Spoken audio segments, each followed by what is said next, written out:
태초에 말씀이 계시니라. 이 말씀이 하나님과 함께 계셨으니 이 말씀은 곧 하나님이시니라.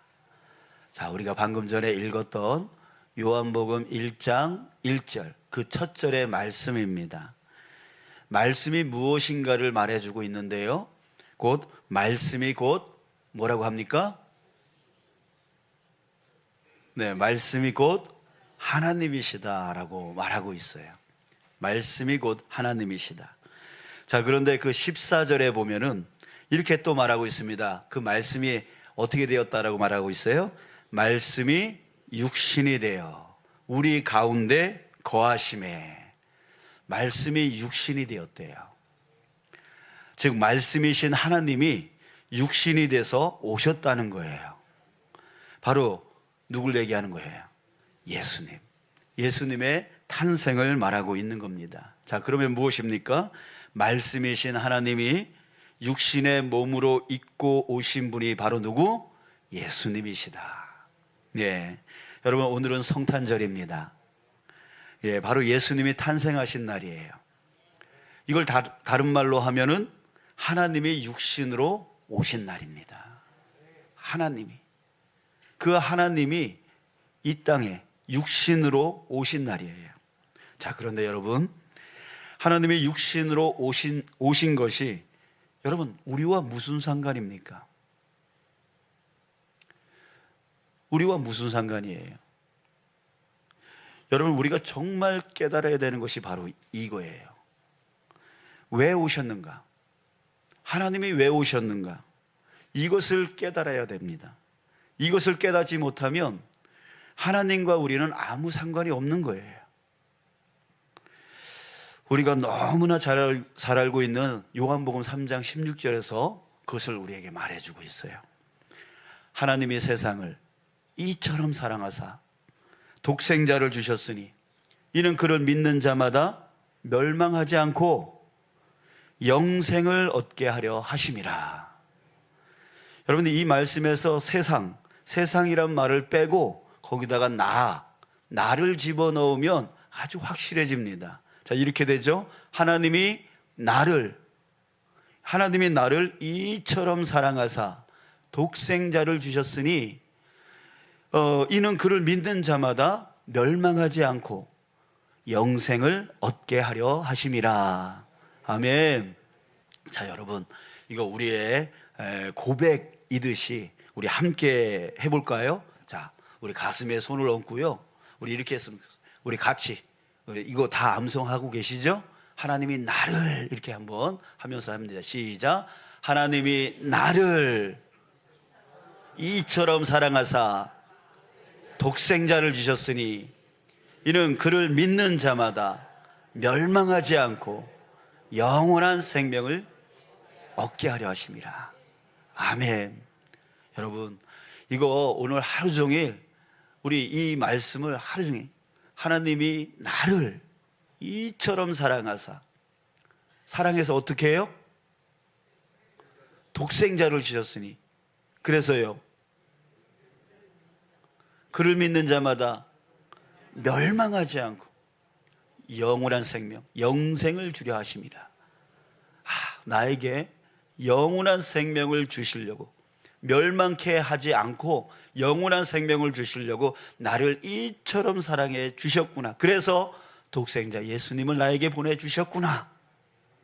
그게 바로 그 하나님이 이 땅에 오신 이유인 거예요. 자, 나를 위해 오셨습니다. 하나님이 나를 위해 오셨어요. 나를 지옥에 멸망치 않게 하려고, 나를 천국의 영원한 생명을 얻게 해 주시려고 친히 그 창조주이신 하나님이 피조물인 이 육신 가운데로 오셨던 것입니다. 자, 여러분, 우리 자신을 향한 하나님의 그 사랑을 여러분 가늠하실 수 있으시겠어요? 나를 향한 그 하나님의 사랑이 얼마나 큰지 그걸 가늠해 볼 수 있겠냐라고 하는 거예요. 얼마나 사랑하면 창조주 하나님이 자기가 창조한 그 피조물 안으로 본인이 피조물로 오시겠어요? 얼마나 큰 사랑이면 그렇게 하실 수 있을까요? 자, 여러분, 우리는 서로 자기를 사랑해 달라고 아우성을 지릅니다. 부부간에도 나 좀 사랑해 달라고, 부모 자식 간에도 나 좀 사랑해 달라고, 또 우리 성도들 가운데서도 나 좀 사랑해 달라고, 이렇게 내 말 좀 들어달라고, 내 생각 좀 해달라고 하면서 끊임없이 불평을 누려뜨려 놓습니다. 그러나 여러분, 하나님의 사랑이 여러분 부족해요? 하나님의 사랑이 부족해요? 나를 멸망에서 구원하여 영원한 생명으로 이끌기 위해서 이 땅까지 직접 내려오신 그 하나님의 사랑이 부족합니까? 우리는 이미 너무나 큰 사랑, 상상하지도 못할, 가늠하지도 못할 그 사랑을 이미 받은 사람들입니다. 그 사랑이면 우리에게 충분하지 않겠어요?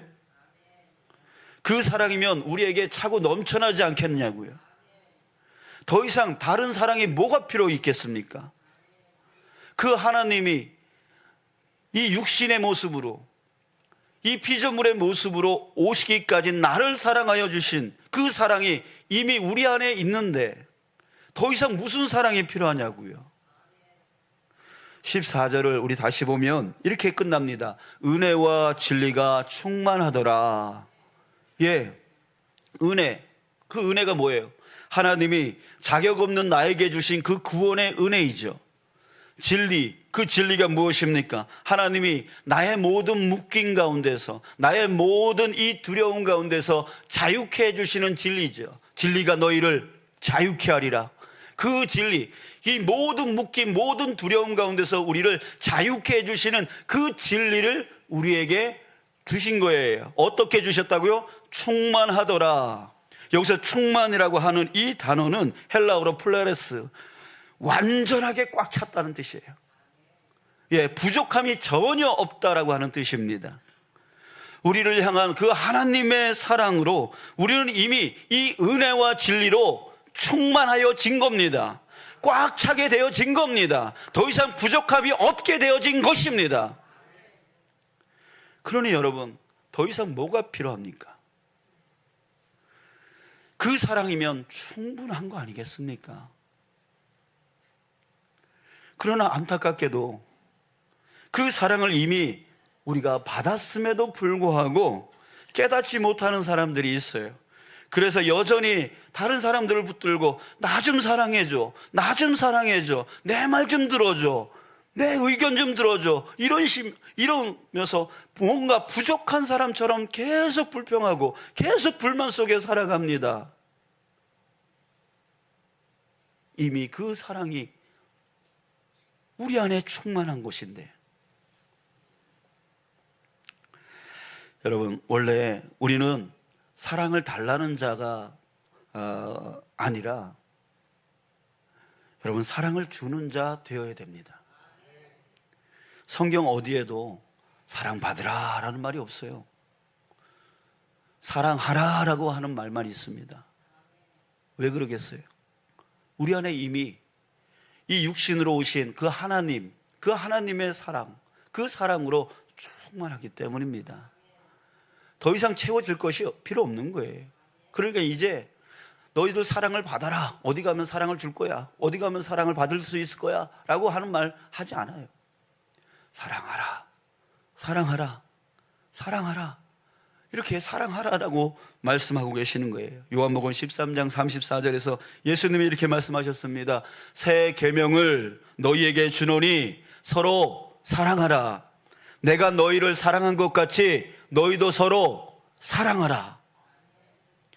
새 계명을 너희에게 주노니, 바로 주님께서 우리에게 계명을 주셨어요. 계명을 주셨어요. 명령해 주셨어요. 사랑하라, 사랑하라. 왜요? 그 안에 내가 너희를 사랑한 것 같이 이미 주님께서 우리를 사랑하고 계시고 사랑으로 채워주시고 계시다라고 하는 거예요. 그 사랑이 은혜와 진리로 충만해져 있다라고 하는 얘기예요. 그러니까 너희들 이제 사랑하라, 사랑하라 라고 명령하고 계십니다. 사랑하는 여러분, 우리는 이 땅에 오신 하나님, 즉 예수님의 사랑으로 인해 은혜와 진리로 충만해졌습니다. 아멘. 또 지금도 함께 하셔서 우리가 구할 때마다 항상 언제라도 그 은혜와 진리, 그 사랑을 우리 안에 채워주십니다. 언제라도 구할 때마다, 항상 구할 때마다 주님은 우리에게 채워주시는 거예요. 그러니 우리에게 필요한 것은 무엇입니까? 주님, 나를 채워주십시오. 주님, 나를 채워주십시오. 오늘 새벽에도 기도할 때에 뭔가 제 마음 안에 뭔가 빈 구석이 생기는 것 같아요. 막 공허함이 느껴져요. 그럴 때 주님, 제 마음 한구석이 지금 공허합니다. 주님, 나를 채워주십시오. 기도하니까요 채워지더라고요. 주님께서 채워주시더라고요. 정말 주님이 내 눈에 확실하게 보이면서 내 안에 주님의 사랑으로 충만해져서 다시금 평안을 얻게 되어지는 그 은혜를 오늘 새벽에 주님께서 내게 채워주셨습니다. 여러분, 그래요. 사람이 우리를 채워줄 수 있는 것이 아니에요. 내 남편이, 내 아내가, 내 자식이 내 부족함을 채워줄 수 있는 게 아니에요. 그 기대가 크면 클수록 우리는 실망이 커지는 거예요. 우리를 채워주실 수 있는 분은 누구예요? 바로 이 땅 가운데 육신의 옷을 입고 오셔서 나를 사랑해 주시고 나를 멸망치 않게 해주시고 나를 영원한 생명 가운데로 이끌어 주실 분, 바로 그분만이 나로 은혜와 진리로 충만케 해주실 수 있는 분이에요. 그러니까 사람을 붙들고 달라 그러지 마요. 누구를 붙들어야 돼요? 예수님을 붙들어야 돼요. 예수님을 붙들어야 돼요. 예수님 앞으로 나가야 돼요. 예수님을 잡아야 돼요. 예수님께 구해야 돼요. 요한복음 4장 10절에 보면 예수님이 이렇게 또 말씀하십니다. 내가 만일 하나님의 선물과 또 내게 물 좀 달라 하는 이가 누구인 줄 알았더라면 내가 그에게 구하였을 것이요 그가 생수를 내게 주었으리라. 또 이렇게 말씀하십니다. 이 물을 마시는 자마다 다시 목마르거니와 내가 주는 물을 마시는 자는 영원히 목마르지 아니하리니 내가 주는 물은 그 속에서 영생하도록 솟아나는 샘물이 되리라. 아멘. 여러분, 갈증 나면 어디 가야 돼요? 갈증 나면 어딜 가야 돼요? 우물가로 가야죠. 물이 있는 곳으로 가야죠. 자, 그런데 저도 갈증을 갖고 있고 여러분들도 갈증을 갖고 있어요. 서로 물이 부족해요. 근데 서로 가가지고 물 좀 달라 그러면은 물을 채워줄 수 있겠어요? 우물가로 가야 돼요. 그 우물가가 어디예요? 바로 예수님이 그렇게 말씀하셔요. 내가 주는 물을 마시는 자는 영원히 목마르지 아니하거니와 내가 주는 물은 그 속에서 영생하도록 솟아나는 샘물이 되리라. 바로 예수님이 우리의 우물가이십니다. 예수님께 나아가면 되는 거예요. 예수님이 그 물을 내게 채워주시는 거예요. 그 영생하는 물을 채워주시는 거예요. 그래서 우리는 그 갈증을 그 안에서 해소할 수 있게 되어지는 거예요. 자, 여러분, 이 이야기는 예수님이 이 말씀하신 거는 바로 사마리아 여인을 우물가에서 만났을 때 이야기입니다. 그 사마리아 여인을 한번 생각해 보세요. 그런 인생이 너무나 갈증이 많은 인생이었어요. 남자를 만나도 제대로 된 남자를 못 만났어요. 그래서 5번째, 6번째 남자를 만나. 그리고 사람들이 그렇게 하니까 사람들이 다 수군수군 되는 거예요. 저 여자는 창녀야. 저 여자는 뭐 이런 여자야 저런 여자야 하면서 수군수군하고 헌담합니다. 그러니 이 여인은 사람들 앞에 온전히 설 수가 없었어요. 대인 기피증에 있었어요. 그래서 남들이 우물가에 나오지 않는 그 정오 가장 땡볕이 뜨거운 그 시간에 우물가에 나와서 물을 기르러 왔던 거예요. 그랬다가 누굴 만나요? 바로 예수님을 만나게 되어진 거죠. 예수님을 만나니까 그 안에 무엇이 채워졌어요? 바로 은혜와 진리가 충만하여진 거예요. 회복되어진 거예요. 그 갈증이 회복되어진 거예요. 물을 마셔서 갈증이 회복된 게 아니라 그 예수라고 하는 그 생수, 그 생수를 마시니까 은혜와 진리로 충만해진 거예요. 그가 변하기 시작했어요. 어떻게 변했어요? 사람들을 만나지 않고 싶어서 그 정오에 나와서 땡볕에 물을 길러 왔지만 그는 달려가기 시작해요. 어디로 달려갑니까? 마을로 달려가기 시작합니다. 그리고 사람들에게 외치기 시작합니다. 여보시오, 여기에 바로 구원자이신 예수, 구원자 그리스도가 왔습니다 라고 외치게 되어지는 거예요. 회복되어졌다는 거죠. 채워졌다는 얘기죠. 자, 이렇게 갈증이 있는 자는 바로 예수님을 만날 때에 그것이 해소되어지는 거예요. 해결되어지고 치료되어지고 건강해지는 거예요. 그 마음이, 그 육신이 치유되어지는 거예요. 그게 바로 이 땅 가운데 오신 하나님, 바로 예수 그리스도이십니다. 여러분, 하나님이 육신의 몸을 입고 우리에게 오셨어요. 우리의 상처를 싸매주시려고 오셨어요. 우리의 묶임을 풀어주시려고 오셨어요. 우리의 아픔을 치료해 주시려고, 우리의 불만족을 채워주시려고 친히 그 피조물의 모습으로 이 낮고 낮은 곳까지 오셨습니다. 그분이 바로 예수님이시고 예수님이십니다. 그러니까 우리 예수님 앞으로 나아가야 됩니다. 예수님 앞으로 매일매일 순간순간마다 예수님 앞으로 나아가면 되는 거예요. 누가복음에 보면 예수님의 탄생 이야기를 처음 듣게 된 사람들이 나오는데 그가 누구냐면 바로 목자, 양치기들입니다. 우리는 양치기 하면 뭘 생각합니까? 푸르른 초장 위에 정말 한가롭게 풀피리를 불고 있는 그 목자를 생각할 수 있는데요, 사실은 예수님 당시의 양치기들은 그런 사람들이 아니에요. 지금 우리가 생각하는 그런 목자들이 아니고 그들은 아주 가난하고 어렵게 살아가는 하층민들의 대표적인 사람들이었습니다. 양을 돌보기 위해서 추위와 또한 허기를 달래면서 그 양을 밤새도록 지켜야 되는 그런 아주 중노동의 사람들이 바로 양치기들이었어요. 자, 그런데 예수님 탄생 소식이 그들에게 제일 먼저 전해졌다는 거예요. 자, 무슨 뜻일까요? 생각한데 예수님이 만왕의 왕이신 그 하나님의 아들이 태어났다라고 하면은 제일 먼저 예루살렘 성전에서 좋은 옷을 입고 있는 그 제사장들에게, 또한 율법을 너무나 잘 알고 너무나 잘 지켜나가는 그 바리새인들에게 제일 먼저 전해져야 되는 것이 마땅할 것 같은데, 오히려 정말 가장 가난하고 가장 연약하고 가장 힘든 삶을 살아가고 있는 그 목자들, 그 양치기들에게 제일 먼저 예수님의 소식이 전해졌다라고 하는 것은 뭐예요? 바로 하나님의 은혜라고 하는 거죠. 하나님의 은혜가 정말 힘들고 어렵게 살아가는, 아무도 알아주지 아니하는 정말 우리와 같은 그런 사람들을 위하여 예수님이 이 땅에 오셨다라고 하는 것, 그리고 그들에게 위로와 은혜를 채워주시고자 하는 것이 바로 하나님의 마음이고 하나님이 우리를 향한 사랑이다라고 하는 것을 알려주시려고 바로 목자들에게 제일 먼저 그 기쁜 소식을 전해줬던 거예요. 사랑하는 여러분, 하나님께서 저와 여러분들을 사랑하시는 줄 믿습니다. 아멘. 사랑하기 때문에 바로 예수님을 우리에게 보내주신 거예요. 아니, 정확하게 말하면 그 하나님이 바로 육신의 몸을 입고 이 땅 가운데 우리 가까이에 와 주신 거예요. 우리의 모든 아픔을 씻어주시려고, 우리의 모든 힘듦을 해결해 주시려고, 우리의 인생의 모든 갈증을 채워주시려고 이 땅 가운데 우리 가운데 오신 것입니다. 사랑하는 여러분, 저와 여러분들이 바로 그 사랑, 그 은혜, 그 진리를 누려 살아갈 수 있는 저와 여러분이 되어지길 주님의 이름으로 축복합니다. 자, 여러분, 지금 세상은 어떻습니까?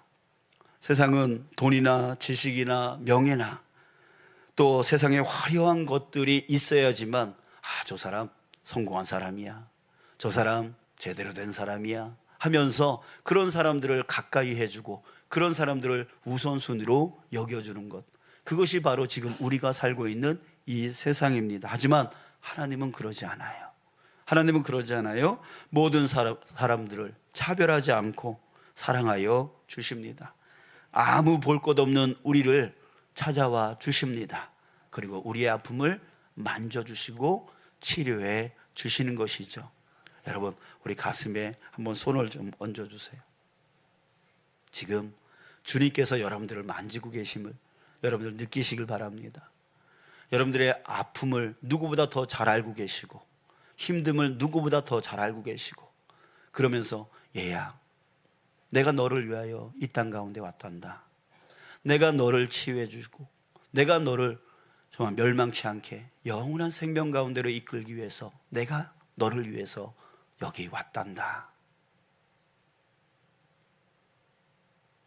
아멘. 네, 감사합니다.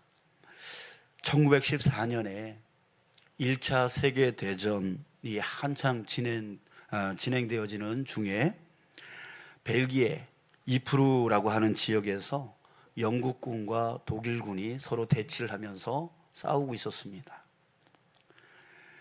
끝이 보이지 않는 이 전쟁으로 인하여 이 사람들은 너무나 지쳤습니다.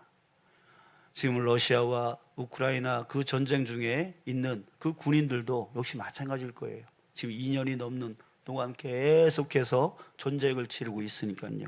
또 지금 이 겨울에 얼마나 힘들겠습니까? 정말 이들도 끝이 보이지 않는 그 전쟁으로 인해서 정말 마음도 육신도 너무나 지쳐 있었어요. 자, 그러던 중 성탄절을 며칠 앞둔 어느 날이었습니다. 참호 속에서 누군가가 크리스마스 캐럴을 부르기 시작했습니다. 그 소리가 울려 퍼질 때에 그 상대 진영에 있는 다른 군인들도 그 캐럴을 따라 부르기 시작했습니다. 이쪽에 있는 영국군과 저쪽에 있는 독일군들이 서로 함께 크리스마스 캐럴을 부르기 시작했어요. 부르기 시작했어요. 그러면서 점차적으로 자기네들이 크리스마스 때 그거를 이렇게 장식을 하려고 그 품속에 이렇게 주머니 속에 넣어뒀던 그 자그마한 크리스마스 트리를 참호 위로 이렇게 올려놓기 시작했습니다. 이쪽에서도 저쪽에서도 함께 이렇게 올려놓기 시작했어요. 그러다가 급기야 그들이 그 참호 속에서 나와가지고 서로 만나 서로 끌어안기 시작했습니다. 그리고 더 나아가서 서로 포로를 교환하고 또 시신을 서로 수습해가서 장례를 치러주고 또 함께 모여서 축구를 같이 하게 되었습니다. 밤이 되자 이들은 함께 예배를 드렸습니다. 그리고 함께 캐롤을 부르면서 하나님을 찬양했습니다. 그리고 전쟁이 빨리 끝나기를 함께 기도했습니다. 그리고 나서 다시 각자 참호로 돌아갔습니다. 여러분, 이 이야기는 꾸며낸 이야기가 아니에요. 1915년 1월 8일 영국의 일간지 데일리 미러에 이 놀라운 기념사진이 실렸습니다. 바로 이 사진입니다.